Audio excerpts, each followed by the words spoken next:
결정적인 판단을 하거나 단정 짓는 일, 이 사전적 의미가 바로 결단이라 하는 것입니다.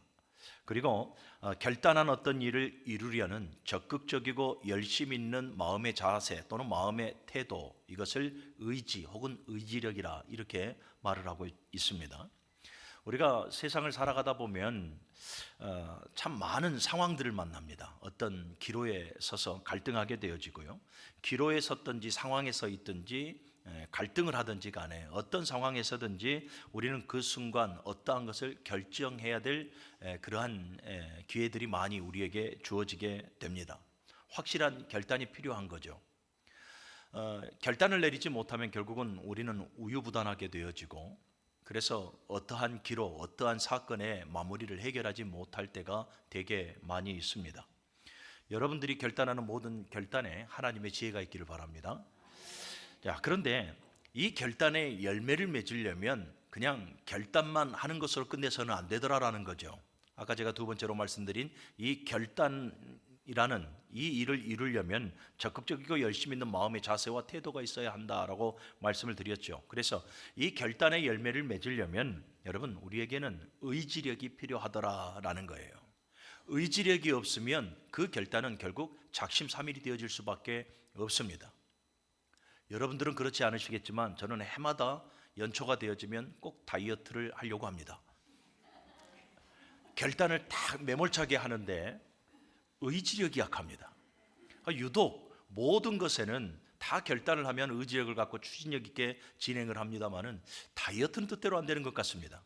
그래서 결국 올해도 작심삼일로 끝나고 말았습니다. 우리가 결단한 바를 이루려면 정말로 피땀 흘려야 하는 의지력이 우리에게 있어야 한다.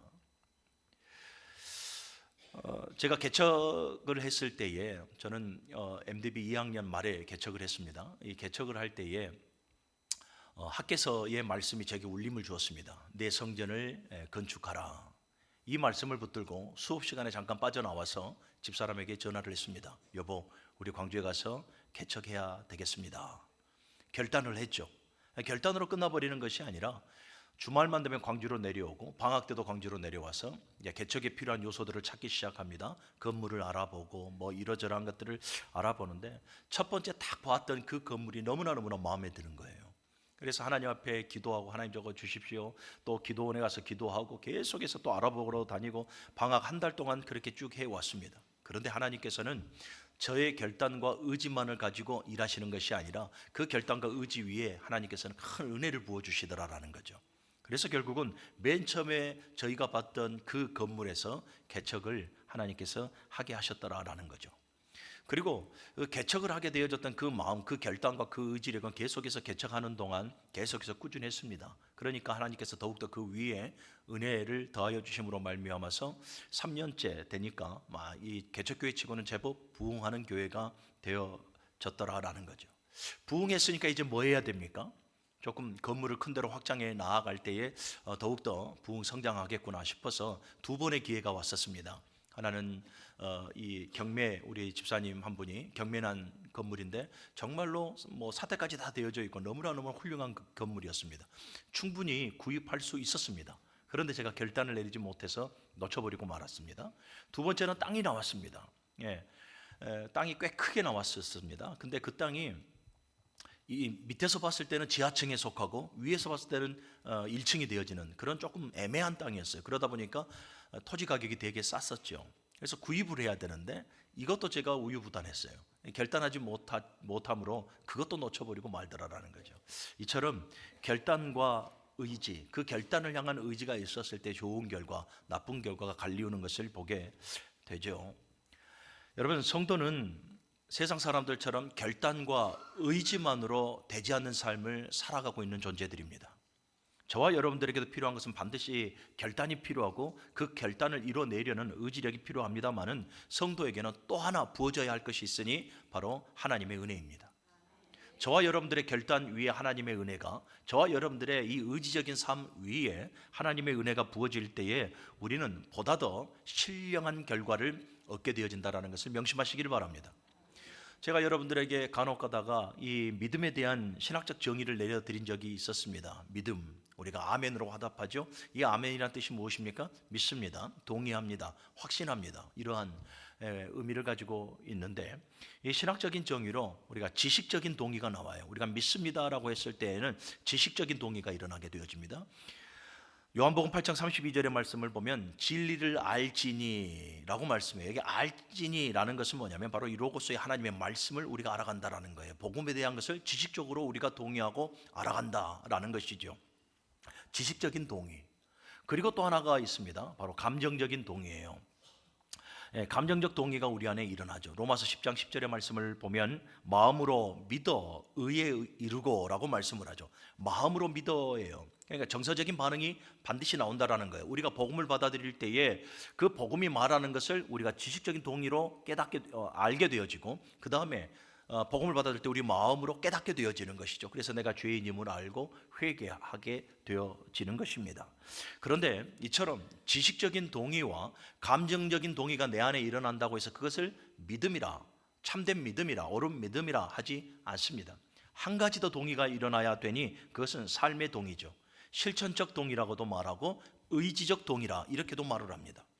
내가 아는 것에서, 내가 깨닫는 것에서 멈춰버리는 것이 아니라 우리가 내가 알고 깨닫는 것으로 내가 하나님 주의 백성으로서, 하나님의 자녀로서 이제 신앙의 삶을 바르게 살아가겠습니다 라고 결단했다면 그 결단이 온전히 하나님 앞에 이루어질 수 있도록 우리의 실천적 동의, 곧 의지적 동의가 일어날 때에 우리의 신앙과 우리의 삶이 일치가 되어지는 신앙의 생활을 이뤄내는 결과를 우리가 가지게 되어진다라는 거죠. 야고보서 2장 26절의 말씀을 보면 영혼이 없는 몸이 죽은 몸같이 행함이 없는 그 믿음은 죽은 믿음이라고 말씀을 하고 있습니다. 내가 알고 내가 깨닫는 그 진리를 우리는 삶으로 실천해 내야 하는 것입니다. 의지력을 가지고 우리는 삶으로 내가 아는 것을, 내가 깨달은 것을 풀어 나아가야 한다라는 것이죠. 칼빈은 참된 믿음에 대해서 이렇게 말을 합니다. 하나님에 대해 아는 지식이 머리와 마음과 삶으로 이어질 때에 이것이 참된 믿음이고 참된 신앙이 되어질 수가 있다. 머리로 알라라는 거예요. 그리고 머리로 아는 것을 넘어 마음으로 깨닫고 의지를 가지고 실천하는 삶을 통해서 내가 알고 있고 깨달은 것에 대해서 실천해내라, 이루어내라라는 거예요. 그런데 여러분, 우리 인간의 결단과 의지만으로는 참된 믿음에 이를 수가 없습니다. 우리 인간의 결단과 의지만으로는 하나님의 선하신 뜻을 풀어낼 수가 없습니다. 우리의 그 결단 위에, 우리의 그 의지력 위에 하나님의 은혜가 부어져야 하는 것입니다. 그리 되어질 때에 이뤄낼 수가 있는 것이죠. 악으로 깡으로 한다고 해서 여러분 우리의 결단이 이루어집니까? 하나님의 은혜가 부어져야 하는 것입니다. 성경의 몇 인물을 좀 보려고 합니다. 노아를 보십시오. 창세기 6장 8절의 말씀을 보면, 6장 9절의 말씀을 먼저 보면 노아의 삶에 대해서 이렇게 정의합니다. 노아는 의인이요 당대의 완전한 자요 하나님과 동행하였더라 라고 말씀을 해요. 세 가지의 삶을 우리에게 소개해 주고 있는데, 당대의 의인이었다라는 것은, 여기서 말하는 의라고 하는 것은 상대적 의예요. 비교하는 것. 그러니까 여러분, 당대라고 하는 이 노아 시대의 배경은 어떻습니까? 홍수의 심판이 이제 예견이 되어지고 집행이 되어지는 그러한 배경이 되어졌지 않습니까? 왜 홍수의 심판을 하나님께서 계획하시고 실행해 버리셔야만 했습니까? 모든 사람들이 마음으로 계획함이 항상 하나님 앞에서 악했더라라는 거예요. 하나님의 은혜를 추구하지 아니하고 하나님과 동행하지 아니하고 하나님의 은혜를 밀어내고 거부하는 삶을 살아가죠. 하나님의 아들들조차 사람의 딸들을 사랑했으니 곧 세상의 풍조와 가치관을 따르는 삶을 살아가게 되어져요. 어느 누구도 하나님을 찾는 이들이 없어요. 그래서 결국 하나님께서는 그 시대를 홍수로 쓸어버리겠다 심판하시는 거죠. 그 당대예요. 그 당대에 모든 이들은 의인의 반열이 아니라 정말로 모든 이들은 마음의 그 계획들이 항상 악하며 살아가는 그 시대에 노아는 의인됨의 삶을 살아가려고 몸부림쳤다라는 거예요. 의인됨의 삶을, 하나님의 백성으로서의 삶을 살아가려고 결단하고 몸부림쳤다라는 것입니다. 또 당대의 완전한 자라고 소개하고 있는데 완전해서 완전한 자가 아니에요. 이 완전하다라는 뜻이 타밈이라는 단어인데 이 단어 안에는 노력하다, 충성하다, 당당하다 이런 의미를 가지고 있어요. 모든 사람들이 죄와 짝하며 살아가고 죄를 대적하거나 미워하지 아니하고 죄에 자연스럽게 흡수되어져 종속되어 살아갈 때에 이 노아는 죄 앞에서 당당하려고 애썼다라는 거예요. 죄를 대적하고 미워하고 죄에 오염된 삶을 살아가지 않으려고 죄 앞에서 당당하였다라는 거예요. 그가 완전해서 완전한 것이 아니라 죄 앞에 당당했다라는 말씀이에요. 그리고 더 나아가서 모두가 다 하나님보다 앞서가고 뒤처지고 모두가 다 하나님을 멀리할 때에 노아는 하나님과 동행하였으니 말씀보다 성령보다 기도보다 앞서가지 않는 삶을 살아가려고 결단하고 무던히도 애쓰고 수고했던 자가 바로 노아였다 하는 것을 성경은 우리에게 말씀해 주고 있습니다. 자, 그런데 살아가는 여러분, 노아가 이처럼 결단하고 그의 의지력을 가지고 열심으로 살아왔죠. 그런데 여러분, 성경은 그것을 평가하지 않습니다. 성경은 노아의 의인된 삶과 완전한 삶과 하나님과 동행한 삶에 대해서 그것으로 노아의 삶을 기준 삼고 평가하는 것이 아니라 6장 9절 이전에 6장 8절의 말씀을 보면 그러나 노아는 여호와께 은혜를 입었더라. 여러분, 이것이 바로 노아의 삶을 성경에서 총평하는 내용입니다. 그러니까 성경은 여러분 노아의 결단과 그 의지라는 행위에 초점을 맞추는 것이 아니라 노아는 하나님께 은혜를 입었더라, 하나님의 은혜에 초점을 맞추고 있는 것을 우리가 보게 되어지죠. 여러분, 노아도 연약한 인간입니다. 연약한 존재예요. 그 결단이 완전할 수 없고 그 결단을 세우고 그 결단을 완전히 이루어 나아갈 만한 의지력이 그에게 늘 충만할 수는 없습니다. 그런데 여러분, 노아는 하나님께 은혜를 입었더라. 하나님께서 그의 결단 위에 은혜를 주셨고요, 하나님께서 그 의지적 삶 위에 은혜를 주심으로 말미암아서 사랑하는 여러분, 당대의 심판의 대상이 아니요 은혜의 대상이 되어졌다는 것을 여러분들이 명심하시기를 바랍니다. 요셉을 보시길 바랍니다. 요셉은 형들의 질투와 시기로 말미암아서 이스마엘 상인들에게 팔리우고 이후에 7년의 흉년과 2년의 풍년을 맞아요. 그리고 부모와 형제들을 만나게 되지 않습니까? 무려 22년이에요. 이 22년에 서럽고 외롭고 고독한 삶, 철저하게 버려지고 외면당하는 삶 아니었습니까? 이스마엘 상인들에게 노예로 팔려가고 또 보디발 장군의 집에 종으로 팔려오고 거기에서 죄를 미워하고 대적하고 죄를 범하지 않으려고 보디발 장군의 아내의 유혹 앞에서 몸부림쳤는데 그 대가가 감옥에서의 3년의 삶이에요. 죄를 범하지 않으려고 결단하고 그 의지력을 다해서 노력했는데 그에게 주어진 대가는 너무나 혹독하더라라는 거예요. 물론 결과론적으로 보게 되어지면 그 계기로 말미암아서 애굽의 이 총리가 되어졌습니다만은 이 요셉의 삶을 쭉 보다 보면 정말로 힘들고 외로운 삶 아니었겠습니까? 사랑하는 여러분, 요셉은요 노예의 삶이든 종의 삶이든 감옥의 삶이든 간에 요셉은 언제나 결단합니다. 내가 하나님의 백성으로서의 그 삶을 살아가겠노라. 내가 코람되어 하나님 앞에서 죄를 범하지 아니하겠노라. 이 결단과 그 의지적인 삶을 가지고 보디발 장군의 아내의 그 유혹도 당당하게 뿌리치며 나올 수가 있었더라라는 거예요.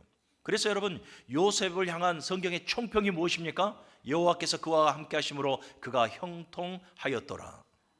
여호와께서 그와 함께 하심으로 언제 함께 하시는 것입니까? 애굽의 총리가 되어졌을 때가 아니죠. 매 순간순간이에요. 이 구덩이에 빠졌을 때, 노예로 팔려갔을 때에, 종으로 팔려왔을 때에, 보디발 장군의 아내가 유혹했을 때에, 감옥에 있었을 때에, 총리가 되어졌을 때에 늘 그 순간, 결단하는 그 순간에 또 그 결단을 향해서 의지적인 삶을 살아가는 그 매 순간순간에 하나님께서 그와 함께 하심으로 은혜를 부어주시고 그래서 결국 그의 범사가 형통하도록 하나님께서 은혜를 더하여 주신 것입니다. 여러분, 우리 예수 그리스도를 보시기를 바랍니다. 우리 예수님께는 하나님의 선하신 뜻이 있죠. 모든 인류를 구원해 내시겠다는 하나님의 그 선하신 뜻. 그런데 그 하나님의 선하신 뜻은 예수님 앞에서는 너무나 가혹했습니다. 십자가의 대속제물로 죽어야만 했기 때문에 그렇습니다. 여러분, 예수님도 저와 여러분들 같이 똑같은 성정을 가지고 계시는 분이었기 때문에 이 십자가의 대속의 죽음은 예수님도 두려워할 수밖에 없죠. 그래서 누가복음 22장을 보게 되어지면 십자가 앞에 서 있는 예수님의 그 모습을 우리에게 너무나 상세하게 말씀해 주고 있습니다. 그 나약한 육신, 그 나약한 육신을 가지고 하나님 앞에 기도하기를 아버지여 할 수만 있거든 이 잔을 내게서 옮겨주시옵소서. 그런데 예수님은 여기서 기도를 끝내버리는 것이 아니라 그 기도의 본질을 찾아 다시 구합니다. 아버지, 그러나 내 뜻대로 마옵시고 아버지의 원대로 되기를 원하나이다. 무슨 말씀입니까? 나약한 육신에 지배당하지 아니하도록, 나약한 육신으로 말미암아 하나님의 선하신 뜻을 또 한번 실패하지 아니하도록 이겨낼 수 있도록 기도하는 거예요. 예수님은 하나님의 그 선하신 뜻을 이루려고 이 땅 가운데 오셨다라고 분명하게 말씀하고 결단하셨습니다. 그리고 십자가 앞에서 이 의지력을 가지고 땀방울이 핏방울이 되도록 기도하시는 예수님을 우리는 보게 되는 거죠. 누가복음 22장 44절의 말씀을 보십시오. 예수께서 힘쓰고 애써 더욱 간절히 기도하더라. 땀방울이 핏방울이 되도록 말입니다. 그러니까 예수님께서도 여러분 보십시오. 결단하고 그 결단, 십자가의 대속 제물이 되어져서 하나님의 그 선하신 뜻을 반드시 이루겠다라는 그 결단 앞에 땀방울이 핏방울이 되도록 의지력을 가지고 십자가의 대속 사역을 이루어내시는 그 예수님을 우리가 보지 않습니까? 사랑하는 여러분, 예수님도 우리와 똑같은 성정을 가진 연약한 분이셨기 때문에 하나님의 은혜와 하나님의 능력이 필요한 거죠. 그래서 사도행전 10장 38절의 말씀을 보면 하나님께서 나사렛 예수에게 성령과 능력을 기름 붓듯 하셨음에 그가 두루 다니시며 선한 일을 하시고 마귀에게 눌린 모든 자를 쫓아내시니 하나님께서 그와 함께 하심이라. 사랑하는 여러분, 저와 여러분들도 오늘 우리도 하나님께서 우리에게 요구하시는 바도 이러한 결단과 이러한 의지의 삶이 필요함을 하나님께서 우리에게 지금 보여주고 계시는 것입니다. 오늘 본문을 보면 바벨론의 포로가 되어져 있는 이 다니엘과 그 세 친구들을 보게 됩니다. 다니엘과 그 세 친구들, 여러분, 이 바벨론의 느부갓네살 왕이 이스라엘의 귀족 출신들을 다 잡아가죠. 다 잡아가고 노예로 삼기 위해서, 그래서 그들을 완전히 바벨론화 시키려고 하는 작업을 꾸미게 되어집니다. 여러분, 바벨론화 시킨다라는 것은 지금 이스라엘 백성들, 특별히 다니엘과 그 세 친구들에게는 아주 심각한 위기가 아닐 수가 없습니다. 하나님의 백성이라는 그 정체성이 파괴되어져 버린 일이거든요. 그 정체성을 잃어버릴 수 있는 그러한 일들이거든요. 그러한 일들을 보니까 어떤 일들을 꾸미고 있습니까? 우리 1장 4절의 말씀을 같이 읽어봅시다. 4절과 5절요. 시작. 곧 흠이 없고 용모가 아름다우며 모든 지혜를 통찰하며 지식에 통달하며 학문에 익숙하여 왕궁에 설 만한 소년을 데려오게 하였고 그들에게 갈대아 사람의 학문과 하였고 또 왕이 지정하여 그들에게 왕의 음식과 그가 마시는 포도주 날마다 쓸 것을 주어 3년을 기르게 하였으니 그 후에 그들은 왕 앞에 서게 될 것이라. 아멘. 4절의 말씀을 보니까 여러분 완전히 민족 말살 정책을 지금 세우고 있지 않습니까? 일본이 조선을 침략했을 때 이와 같은 민족 말살 정책을 펼치지 않았습니까? 동일한 것 같아요. 갈대아 사람의 학문과 언어를 가르치게 하였다라는 거예요. 이 민족성이에요. 그리고 왕의 진미 음식을 주어서 3년을 기르게 했다라는 것은 뭡니까? 그 나라의 문화를 파괴시켜버리는 행위예요. 그리고 더 나아가서 이들의 이름을 개명해 버리지 않습니까? 다니엘을 벨드사살이라, 또 하나냐를 이 사드락이라, 미사엘을 이 메삭이라, 그리고 아사랴를 야벳느고라, 그들의 이름을 개명해 버렸다라는 거예요. 절체절명의 위기가 맞습니다. 하나님의 백성, 언약 백성으로서의 그 정체성을 완전히 상실해 버릴 그 위기. 그런데 그 위기 앞에 오늘 8절의 말씀을 보니까 다니엘과 그의 세 친구들이 결단하는 내용이 보여집니다. 우리 8절의 말씀을 같이 읽어봅니다. 시작. 다니엘은 뜻을 정하여 왕의 음식과 그가 마시는 포도주로 자기를 더럽히지 아니하리라 하고 자기를 더럽히지 아니하도록 환관장에게 구하니. 아멘. 여러분, 뜻을 정하였다라는 것이 무슨 말이에요? 결단하였다 이 말이에요. 결단하였다. 자기를 더럽히지 않도록이라고 하는 말이 두 가지 의미가 있겠죠. 하나는 뭐냐면 내가 하나님의 백성이라는 이 하나님의 그 정체성에 대해서 바로잡아 나아가겠다 이 말이에요. 이 정체성을 잃어버리지 않겠다라는 거예요. 그리고 또 하나는 하나님의 말씀에 위배된 삶을 살아가지 않겠다라는 거예요. 이 두 가지 큰 의미를 가지고 지금 뜻을 정하였다, 결단하였다라는 거예요. 여러분, 다니엘과 이 세 친구들을 보십시오. 이 결단으로 말미암아서 이들은 지금 굉장히 불리한 조건으로 나아가게 되어지지 않습니까? 죽을 수도 있는 그러한 상황 가운데 지금 내몰려 있는 거예요. 그럼에도 이들이 이처럼 결단했던 것은 이 신앙을 굳게 지켜서 하나님의 백성으로서의 삶을 살아가겠다라는 거예요. 하나님의 뜻에 반하는 삶을 살아가지 아니하고 하나님의 뜻에 위배되는 삶을 살아가지 아니하며 하나님의 백성으로서 언약 안에서 말씀 안에서의 삶을 살아가겠다라는 거예요. 나라와 민족은 망해버렸지만 지금의 환경으로서는 하나님의 자녀로서 백성으로서 정체성을 회복하기가 되게 힘든 상황이지만, 하나님의 말씀을 따라 살아가기 힘든 그러한 환경이지만, 이런 모든 환경을 초월하여 죽더라도 불리하더라도 자신을 더럽히지 않겠다라는 거예요. 사랑하는 여러분, 이들의 결단은 한 번으로 끝나지 않습니다. 그냥 이번 결단으로 말미암아서 이번 한번 적당히 넘기면 되지 않을까? 대충 각오하지 않습니다. 한 번으로 끝나버리는 것이 아니라 3장을 보니까 여러분, 사자굴 앞에서도 풀문불 앞에서도 이들의 결단은 식지 않는 것을 보게 되어집니다. 왕의 진미를 먹는 것, 그 결단 한 번으로 끝나버리는 것이 아니라 하나님을 찾고 하나님 앞에 기도하는 이러한 모든 결단, 그들 앞에 놓여있는 것이 사자굴이었고 풀물불이었지만은 여러분, 그들의 이 신앙적 결단은 결코 굴하지 않고 포기하지 않더라라는 거예요. 사랑하는 여러분, 오늘 본문은 바로 우리에게 이러한 결단을 요구하고 있음을 기억하시기를 바랍니다. 오늘 말씀 앞에 서 있는 우리 문흥교회 모든 성도 여러분, 우리도 결단합시다. 지금 성령께서 우리의 마음에 분명하게 요동시켜 주시고 계시는 줄로 믿는데요, 우리 이 시간 말씀 앞에서 결단합시다. 하나님, 이제 내가 하나님의 백성으로서 구별된 삶을 살아가겠습니다.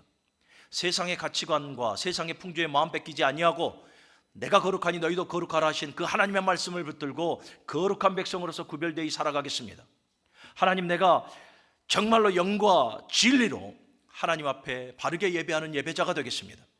우리의 신앙과 생활을 온전히 이루며 신앙의 삶을 통해서 하나님의 뜻을 이루고 영광을 드러내는 그러한 삶을 살아가겠습니다. 우리 결단하며 나아가는 우리 모두가 되어져야 할 줄로 믿습니다. 그래요, 우리의 이 결단이 때로는 여러분 되게 손해를 볼 때도 많습니다. 세상 한복판에서 여러분, 우리의 신앙적 이 결단이 손해도 보고 잃어버릴 것도 많고 놔버려야 될 것, 포기해야 될 것 되게 사실은 많습니다. 유불리를 따져보자면 세상에서 오히려 우리에게 득될 것은 별로 없는 것 같습니다.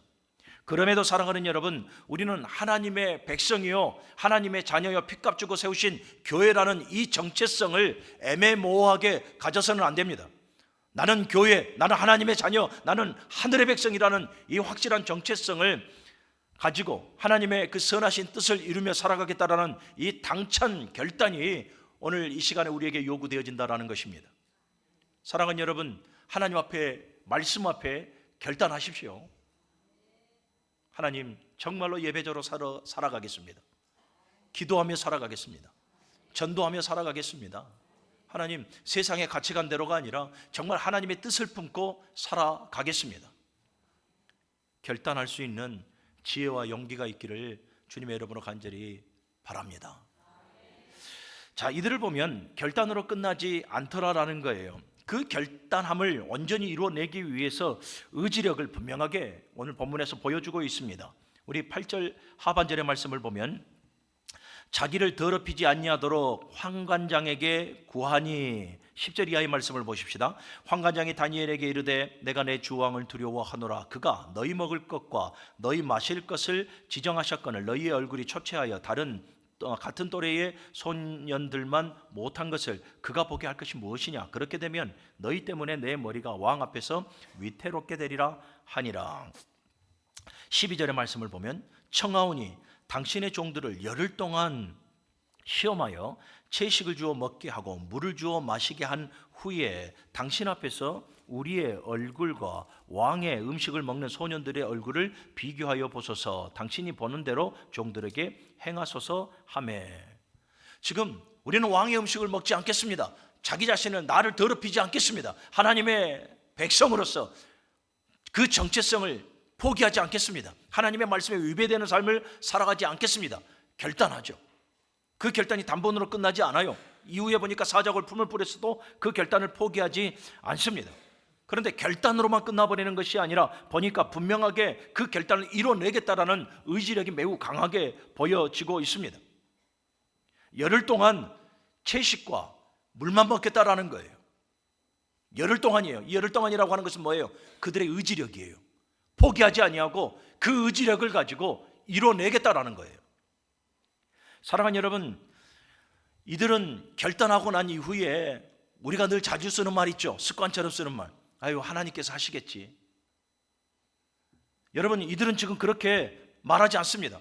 결단했으니 하나님께서 하시겠지라고 말하며 그들의 결단을 방치하거나 방관하지 않습니다. 의지력을 가지고 실행에 나아갑니다. 왕의 진미를 먹지 않아도 하나님의 자녀로서의 그 백성이라는 그 정체성을 지켜 나아가며 하나님의 그 선하신 뜻에 위배되지 않는 삶을 살아갈 수 있다라는 그 결단과 그 의지력을 가지고 보여주고 있더라라는 거예요. 왕의 진미를 거부하고 10일 동안 채식과 물만 먹고 확인해 보라라는 거예요. 할렐루야. 사랑하는 여러분, 이들의 이 결단과 이 의지는 여러분 무모한 도전이 아닙니다. 그들에게서 나오는 소위 말하는 객기가 아닙니다. 그들의 교만함이 아니에요. 하나님께서 일하실 것을 절대적으로 신뢰하여 나오는 믿음에서 나오는 결단이요 의지력이었음을 믿으시기를 바랍니다. 할렐루야. 자, 여기서 중요한 것이 있습니다. 여러분, 다니엘과 이 세 친구의 그 결단과 의지, 우리가 분명하게 도전을 받아야 되고 본을 받고 우리도 동일하게 그렇게 결단하고 실천해 나아가야 합니다. 자, 그런데 과연 이 다니엘과 그의 세 친구의 결단과 그 의지만으로 이뤄낼 수 있을까? 결과론적으로 말씀드리면 아니다라는 거죠. 그들의 결단과 그 의지만으로 이 모든 상황을 돌파해낼 수가 없는 거예요. 그래서 오늘 우리가 읽어야 될 구절은 바로 9절이 되어지는 겁니다. 우리 9절의 말씀을 한번 볼까요? 같이 읽습니다. 시작. 하나님이 다니엘로 하여금 황관장에게 은혜와 긍휼을 얻게 하신지라. 아멘. 바로 이거예요. 다니엘이 결단합니다. 그리고 황관장에게 그의 의지를 표명합니다. 이럴 때 뭐 하십니까? 하나님께서 다니엘로 하여금 황관장에게 은혜와 긍휼을 얻게 하신지라. 아멘. 하나님께서 그 결단 위에, 그 의지 위에 은혜를 베풀어 주신 것입니다. 그러므로 말미암아서 어떻게 되어지는 것입니까? 결국 하나님의 은혜로 그 결단이 되어지고 그 의지로 열매를 맺게 되어지는 것이죠. 그래서 이들은 하나님의 백성이라는 정체성을 잃지 않습니다. 하나님의 말씀에 위배되는 삶을 이 타국 노예의 삶 속에서도 잃어버리지 않습니다. 주권자가 3번이나 바뀌어도 여전히 그들은 존귀한 삶을 살아가는 복을 누리게 되는 것입니다.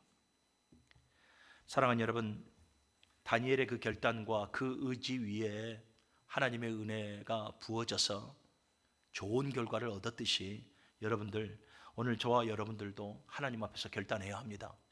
신앙적 결단이 필요합니다. 그리고 그 의지가 필요합니다. 결단하십시오. 의지를 내리십시오. 특별히 여러분, 우리가 교회에서 지금 행해야 될 일들이 얼마나 많이 있습니까?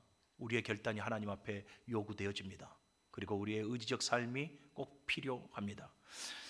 여러분, 결단과 의지에 반대되는 말이 무슨 말인 줄 압니까? 포기입니다. 포기. 우리는 하나님 앞에서 모든 것을 포기하여 살아가서는 안 됩니다. 여러분, 작은 것에서부터 결단하십시오.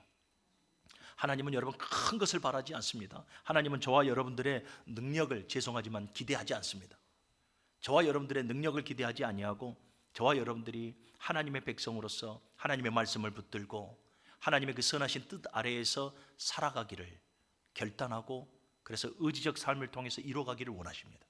그리고 그 삶을 통해서 하나님, 그 삶 위에 하나님께서 은혜를 베풀어 주심으로 말미암아 신령한 삶을 살아가게 하시는 거죠. 말씀을 정리합니다. 사랑하는 여러분, 여러분들은 오늘 이 마음속에, 저와 여러분들 마음속에 성령의 음성이 우리에게 들리는 줄 압니다. 여러분, 그 음성을 거부하지 마십시오. 내가 어느 부분에 부족하다라는 거 성령께서 분명히 지금 이 시간에 우리에게 지적해 줍니다. 예배의 자리에 내 모습이 보이지 않고 믿음과 순종과 기도와 전도와 하나님께서 원하시고 기뻐하시는 그 자리에 내 모습이 보이지 않으면 성령의 감동입니다. 여러분들 결단하십시오. 오늘 이 자리에서 한번 새롭게 결단하고 새롭게 하나님 앞에 나아가십시오. 하나님께서 여러분들의 그 결단 위에, 여러분들의 그 의지 위에 은혜를 더하심으로 반드시 이루어내실 것입니다. 그 복으로 범사의 형통의 삶을 살아갈 수 있는 우리 모든 성도들이 되어지시기를 주님의 이름으로 축원합니다.